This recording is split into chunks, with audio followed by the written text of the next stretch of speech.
Paper में 100% किस type के क्वेश्चन साथियों आपके देखने को मिल रहे हैं वो आज की क्लास में देखने वाले हैं। पहला क्वेश्चन साथियों आपके पूछा गया था, अमोनिया के निर्माण से संबंधित हेबर विधि किस धातु का उपयोग किया जाता है। यानी कि हेबर विधि जो होती है उसमें किस धातु का प्रयोग किया जाता है।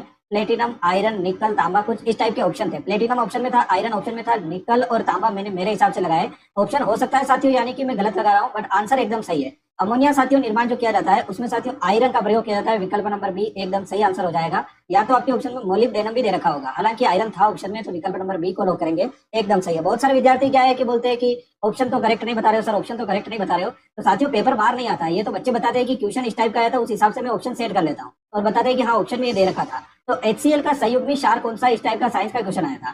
साइंस के थोड़े से लेवल के क्वेश्चन पूछे गए इस शिफ्ट में, बाकी तो आसानी पूछे जाते हैं। विकल्प नंबर बी को लॉक करेंगे, Cl माइनस एकदम करेक्ट आंसर हो जाएगा। अमोनिया की जो खोज है साथियों वो इस प्रक्रिया जो हेबर विधि है, इस प्रक्रिया की साथियों खोज हो जाएगी फ्रिट्ज हेबर ने की थी, इसीलिए इसको हेबर विधि बोला जाता है 1909 में, ध्यान में रखना। और साथियों इसका करेक्ट आंसर हो जाएगा Cl को बोला जाता है संयुग्मी क्षार।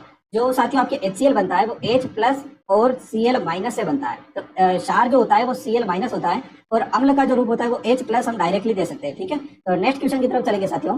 कौन सा पुर्तगाली 1505 में भारत आया था। तो Vasco D gamma, Francisco de Almeida, आपके अल्बुर्ग, यहाँ पे साथियों हो जाएगा हेनरी नेविगेटर। तो एकदम सही आंसर हो जाएगा साथियों इसका फ्रांसिस्को डी अल्मीडा। विकल्प नंबर बी को लॉक करेंगे। ये पहला साथियों आप लोग कर सकते हो, गवर्नर भी था पुर्तगालियों का, गवर्नर जनरल जो होता है वो भी था, या फिर पहला वायसराय बोल सकते हैं। तो 1505 में भारत आया था, विकल्प नंबर बी को लॉक करेंगे। वास्को डी गामा आप लोग जानते हो साथियों 1498 में आया था, 1505 में नहीं आया था। 1509 में साथियों अल्बुर्ग आया था। अल्बुर्ग जो है ये साथियों 1509 में आया था, ये भी आपको ध्यान में रखना है, ठीक है। नेक्स्ट क्वेश्चन की तरफ चलेंगे। उसके बाद में साथियों आपके पूछा गया कि राज्य विधानसभा जो होती है उसको कौन भंग कर सकता है। तो राज्य विधानसभा या फिर साथियों आपके होगा राज्य विधान परिषद। देखो राज्य विधान परिषद दे रखा होगा तो उसको कोई भी भंग नहीं कर सकता है अनुच्छेद 169 के अनुसार। बट यदि राज्य विधानसभा है तो राज्य विधानसभा को साथियों राज्यपाल भंग करेगा। विकल्प नंबर सी को लॉक करेंगे। यदि कुछ भी लग रहा है तो राष्ट्रपति साथियों होता है, राष्ट्रपति लोकसभा को भंग कर सकता है, ध्यान में रखना। सेंट्रल में होती है उसको लोकसभा बोला जाता है और जो साथियों आपके राज्य में होती है वो विधानसभा बोला जाता है। तो विधानसभा को भंग साथियों राज्यपाल के द्वारा किया जा सकता है और राष्ट्रपति साथियों लोकसभा को भंग कर सकता है, तो ध्यान रखना। नेक्स्ट क्वेश्चन साथियों आपसे पूछा गया था कि 38वें जो राष्ट्रमंडल खेल है उनका लोगो या फिर साथियों आप शुभंकर देखिए, शुभंकर दे रखा होगा आपके ऑप्शन में। शुभंकर क्या था। तो साथियों 38वें जो राष्ट्रमंडल खेल है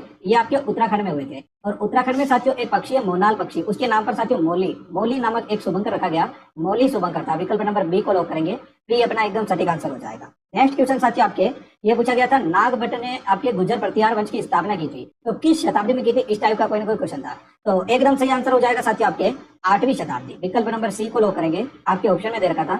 और ये तो साथियों आपके हो जाएगा गुप्त काल से संबंधित 6ठी शताब्दी। 7वीं शताब्दी हो जाएगा साथियों हर्षवर्धन का काल है, ये भी आपको ध्यान में रखना है, ये पूछा जाता है, हर्षवर्धन का हो जाएगा। 9वीं शताब्दी साथियों आपके हो जाएगा नागभट्ट के बाद का जो यानी कि शासक थे वो थे, तो विकल्प नंबर सी को लॉक करेंगे, सी अपना एकदम करेक्ट आंसर हो जाएगा।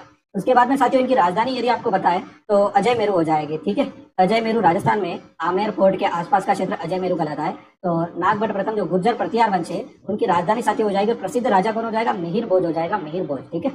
कर्नाटक का प्रमुख लोकनाट्य कौन सा है, इस टाइप का क्वेश्चन आया था, आप एग्जैक्ट जरूर बताना साथियों। नौटंकी हो जाएगा, यक्षगान हो जाएगा, ये यक्षगान लिखा है, विवाह हो जाएगा या फिर यात्रा हो जाएगा। उनमें एक ऑप्शन में ये भी दे रखा था, वीर गासे भी दे रखा था ऑप्शन में, जो कि मैंने यहाँ पर नहीं लगाया है, पर यक्षगान दे रखा है। तो कर्नाटक का साथियों यक्षगान एकदम सही आंसर हो जाएगा। विकल्प नंबर बी को लॉक करेंगे, बी अपना एकदम करेक्ट आंसर हो जाएगा। उसके बाद में साथियों आपसे पूछा गया था कि पहली पंचवर्षीय योजना ने किस पर जोर दिया था, इस टाइप का कोई ना कोई क्वेश्चन आया था। पंचवर्षीय योजना से लगभग 2-3 क्वेश्चन आए थे, किसी किसी शिफ्ट में एक भी क्वेश्चन नहीं आ रहा है, किसी किसी शिफ्ट में 2-3 क्वेश्चन आ रहे हैं, किसी किसी में 1-2 क्वेश्न आ रहे हैं। तो पंचवर्षीय योजना से क्वेश्चन आ रहा है। पहली पंचवर्षीय योजना में साथियों आप लोग जानते हो खाद्यान्न उन्नत, या फिर आपके ऑप्शन में दे रखा था कृषि का विकास दे रखा होगा, इस टाइप से कोई ना कोई क्वेश्चन था। और एक क्वेश्चन औद्योगिकरण से संबंधित था कि औद्योगिकरण किस पंचवर्षीय योजना से संबंधित था, या तो कोई ना कोई विकास के बारे में दे रखा था कि ये विकास किस पंचवर्षीय योजना से संबंधित था। तो एकदम सही आंसर हो जाएगा साथियों आपके दूसरी पंचवर्षीय योजना से औद्योगिकरण संबंधित है। विकल्प नंबर बी को लॉक करेंगे, 1956 से 61 तक। नेक्स्ट क्वेश्चन साथियों आपसे पूछा गया था कि कौन सा तत्व रक्त को प्रवाहित करने में मदद करता है, इस टाइप का कोई ना कोई क्वेश्चन था। या फिर था कि कौन सा यानी कि तत्व होता है जो ऑक्सीजन को प्रवाहित करता है रक्त में, इस टाइप का कोई ना कोई क्वेश्चन था। तो साथियों रक्त में एक तत्व पाया जाता है लोहा, तो एकदम सही आंसर साथियों अपना लोहा हो जाएगा। विकल्प नंबर बी को हम करेक्ट कर सकते हैं। यदि आपके ऑप्शन में पोटेशियम दे रखा है तो रक्त प्रवाह और हृदय क्रिया के लिए पोटेशियम भी एकदम करेक्ट आंसर है। लोहा दे रखा है तो साथियों एकदम करेक्ट आंसर है, और यदि लोहा नहीं दे रखा है तो फिर पोटेशियम एकदम एग्जैक्ट आंसर हो जाता है। विकल्प नंबर डी को भी हम आसानी से लॉक कर सकते हैं। हीमोग्लोबिन बनाने के लिए साथियों लोहा होता है, बट रक्त को प्रवाह करने के लिए पोटेशियम भी काम में आता है। तो आपके ऑप्शन में क्या दे रखा था साथियों, आप कमेंट बॉक्स में जरूर बताना। इसके अलावा एक क्वेश्चन साथियों नागरिकता के अनुच्छेद से पूछा गया था, एग्जैक्ट पता नहीं कि क्या क्वेश्चन था, लगभग यानी कि ये क्वेश्चन था जैसे कि देखो नागरिकता 5 से लेकर 11 तक है, तो आप एग्जैक्ट क्वेश्चन कमेंट बॉक्स में जरूर बताना। अनुच्छेद 5 में तो साथियों नागरिकता का यानी कि प्रदान करता है इस टाइप से।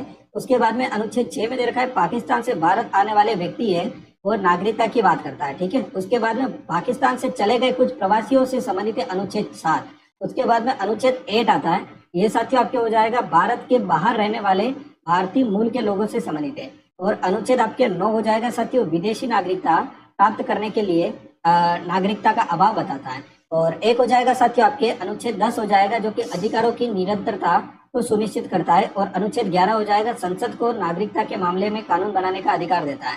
तो आप एग्जैक्ट आंसर जरूर बताना साथियों, एग्जैक्ट क्वेश्चन जरूर बताना कि किस टाइप का क्वेश्चन साथियों आपके एग्जाम में आया था। और भी यदि आपको कोई क्वेश्चन याद है तो साथियों आप कमेंट बॉक्स में जरूर बताना, मैं आपके कमेंट को लाइक करूंगा और उसके बाद में आने वाली क्लासों में उन क्वेश्चन को जरूर रखूंगा। Thank you so much, take care, good bye all of you, okay.